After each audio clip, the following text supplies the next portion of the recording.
qu'on a notre Sandra Nkawa, parce que nous, chers auditeurs, nous allons parler de Sandra Nkawa, qui est une artiste peintre. Est-ce que tu l'as au téléphone? Alors justement, le téléphone sonne et on y va. Direction et Sandra. Voilà, c'est du live, parti. c'est du direct. Bonjour Sandra. Elle est là. Bonjour. Bonjour Sandra. Comment ça va? Bonjour Sandra, comment vas-tu? C'est Isa et je te présente Patrick Zic. Oh Sandra, c'est comme ma Enchanté cousine. Patrick. Enchanté Sandra.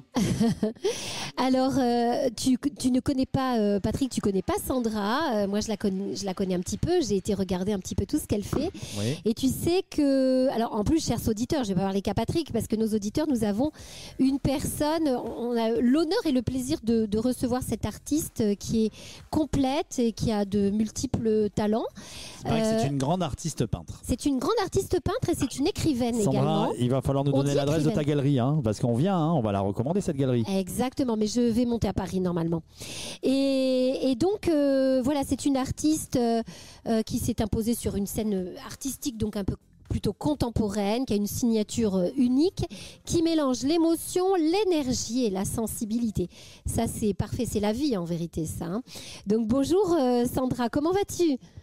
Bonjour Isa, je vais très bien. Merci pour cette jolie bio. Je suis enchantée d'être avec vous. Bah oui, nous aussi, depuis le temps que je devais t'avoir. Donc voilà, c'est fait aujourd'hui. Alors, je sais que tu as été, on a parlé un petit peu en amont de cette émission, tu as été lauréate de plusieurs prix, notamment aux États-Unis, en Floride. Et puis, puisque tu as fait partie en fait, tu es partie vivre aux États-Unis en 2015, à Miami précisément.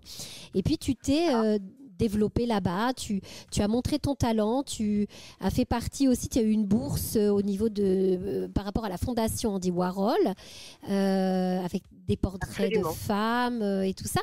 Parle-nous un petit peu de ton aventure France-États-Unis. Tu es partie suite aux événements qu'il y a eu, aux attentats qu'il y a eu à Paris en 2015. Donc tu as atterri à Miami. Et qu'est-ce qui s'est passé pour toi là-bas? Qu'est-ce qui s'est passé pour moi? Miami, c'est en fait, souvent les Français pensent que les États-Unis, c'est la France en anglais. Et en fait, c'est pas vrai. Les États-Unis, c'est un pays en soi, une culture en soi, un peuple unique qui est complètement différent de la France. Donc l'acclimatation n'a pas été très simple. Mais elle s'est faite et ça m'a permis aussi de découvrir toute une scène artistique différente de la France et aussi d'avoir des nouvelles couleurs. Parce que comme on dit, il y a énormément de peintres qui sont partis dans le sud de la France et qui ont leur palette de couleurs a changé. Moi, à Miami, ma palette de couleurs a changé. J'avais des couleurs beaucoup plus vibrantes, beaucoup plus colorées, parce qu'avec le soleil, évidemment, tout change. C'est pas comme le temps parisien, quoi. C'est ça. Alors tu sais, nous à Marseille, puisqu'on diffuse de Marseille, mais pas après, tu sais qu'on est écouté en Arabie Saoudite, en Corée du Sud, en Israël, je sais plus où tu m'as dit l'autre Il y fois. en a partout dans le monde qui nous partout. écoutent. Hein, Incroyable, sur les réseaux. incroyable. Belle réussite, bravo. Mais t'imagines en Corée du Sud, c'est incroyable. Donc ton talent peut dépasser toutes les frontières, même au-delà de Miami. Hein. Voilà. C'est la Corée du Nord, bientôt. Exactement. Et alors aussi, je sais que tu as... alors d'abord, tu es aussi écrivaine. Hein, je parlais de tes multiples talents. Tu as écrit 2 livres. Alors les éditions, je ne sais pas chez qui c'était ton livre Love et October 7. Alors c'est de l'auto-édition. Je suis passée par une maison autonome parce que c'était plus facile pour moi et parce que je connaissais personne dans le milieu de l'édition et que je voulais sortir ces livres-là. Donc la maison Lulu, en l'occurrence, ils font des très jolis livres et je voulais aussi pas forcément le contenu était important mais l'objet en lui-même aussi. Donc les livres sont très jolis. Le papier est beau, la couverture est belle, les couleurs aussi. Donc c'était ça qui m'avait plu chez eux. Et d'accord. Donc alors Maison Lulu, ton premier livre c'est Love. Donc ça parlait d'une histoire d'amour. Voilà, c'est ça, Love point d'interrogation. Parce que on n'a jamais vraiment de réponse. Et oui. On cherche depuis la nuit des temps, qu'est-ce que c'est, d'où ça vient et pourquoi et comment, et on trouve pas. Donc ça, c'est mes émotions personnelles, c'est-à-dire que c'est un livre d'aquarelle et de dessin. Donc c'est en l'occurrence plusieurs années de travail que j'ai agrémenté avec des c'est beau. et des textes d'auteurs. Très jolie idée. Des textes de moi, mais pas que. Voilà. Ah, très bien.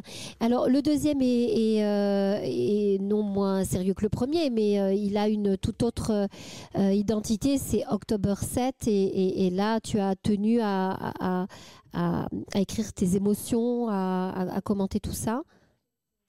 C'est-à-dire qu'en fait, quand on est peintre, quand on est artiste, je pense qu'on s'exprime par son art et qu'on n'a pas forcément les mots. Donc moi, n'ayant pas les mots, j'ai mes dessins et c'est vrai que les événements étaient tellement, bouleversants, sidérants, incompréhensibles, que je n'ai pu exprimer les choses que par des dessins et des aquarelles et que voilà, une année d'aquarelle plus loin. J'ai voulu en faire quelque chose, donc j'ai sorti ce petit bouquin qui est agrémenté de citations d'auteurs, qui a un cheminement philosophique et on essaye de trouver une porte de sortie, des solutions, enfin, en tout cas une possibilité d'aller mieux. D'accord. Donc c'était le but du livre. Très bien, mais c'est très joli. Et tu l'as agrémenté de tes aquarelles aussi également, donc. Complètement. Voilà. Mais je t'en enverrai un. Je t'en enverrai un de chaque, comme ça tu pourras voir. Avec plaisir. Oui, mais je peux te le commander. Je commanderai les deux, moi ça m'intéresse. L'amour, c'est un très beau sujet aussi. Alors, redis-nous, on repart à Miami, puisque tu arrives à Miami, tu commences à donner de nouvelles couleurs et peut-être autre chose à ton art, à tes peintures. Qu'est-ce qui s'est passé? Tu as rencontré des personnes, parce que tu as été récompensé, tu as eu des prix aux États-Unis, en Floride, et puis tu as eu une bourse pour créative, pour tes créations de la Fondation Andy Warhol. C'est quand même pas rien du tout, quoi. Oui, c'est vrai, mais je pense que c'est les rencontres qui font que le hasard, on dit qu'il n'y a pas de hasard, mais voilà, le hasard qui nous guide quelque part, il faut juste ouvrir les yeux.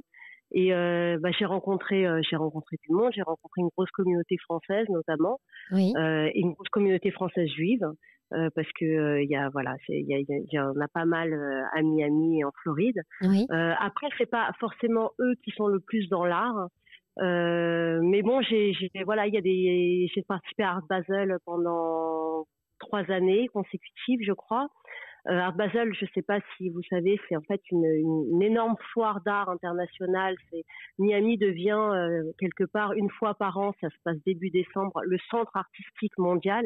Mm-hmm. Et ça permet de rencontrer beaucoup de gens et de faire des rencontres et d'avoir des opportunités de travail.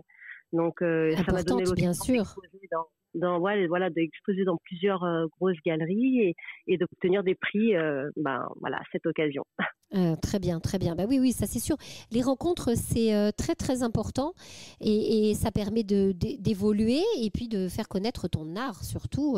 Ça c'est quand on est autant danseur, acteur, écrivain, peintre, chanteur. Les communautés, ça permet de faire évoluer tout ça. Alors, je voulais aussi que tu nous parles de ta future exposition en association avec Monsieur Stéphane Desraux, qui est un sculpteur connu.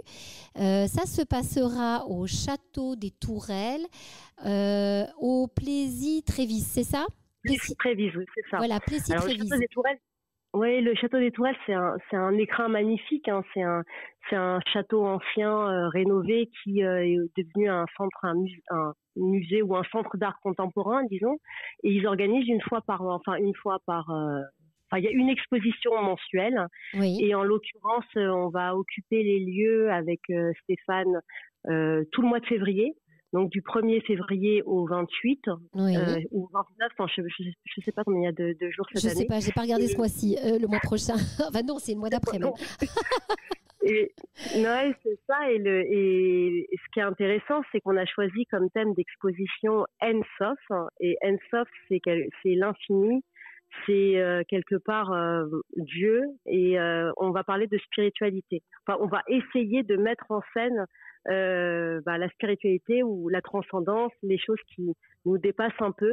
et voilà, apporter un peu de lumière dans ce monde sombre. Eh ben, la lumière, c'est la lumière de Shabbat également. Hein. Merci beaucoup en tout cas, vraiment, c'est de belles explications et de belles informations que tu nous donnes. Ouais, très beau. Alors, merci à toi. Je rappelle que le vernissage est le 1er février, c'est en entrée libre. L'exposition est du 1er au 28 ou 29 selon les mois. Et le 7 février, il y a un concert classique au sein de ce château pour présenter les œuvres. Donc, les sculptures de Monsieur Desraux, Stéphane, et puis les tiennes, Sandra Nkawa.